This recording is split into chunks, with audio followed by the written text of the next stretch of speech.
मध्यस्थी करून हा वाद सोडवावा अशी अपेक्षा त्यांनी व्यक्त केली।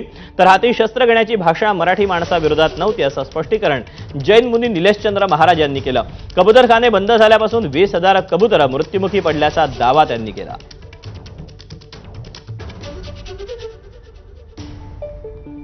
मराठी आंदोलन खतम करण्यासाठी मी मान्य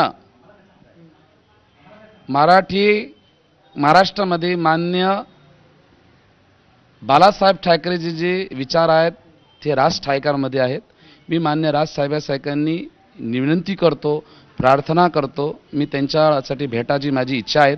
मी हा विवाद फक्त मान्य राजसाहेब हा खतम करू शकते। अरे भावा, शस्त्र कशामुळे काढू आम्ही हिंदू आहेत ना, कोणा मराठी माणसासाठी नव्हते काढले।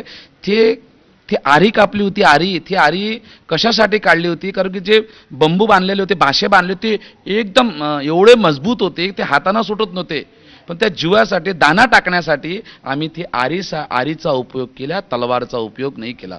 और तुमच्या भाषेत जर मराठी लोकांना मी सांगत आहे की भ्रमित करता, तुम्ही सांगा ना कोणती तलवार उचलली। आम्ही ती आरी उचलली, ते दोरी कापासाठी, ते ताडपत्री कापासाठी, लोकाला मारासाठी नाही।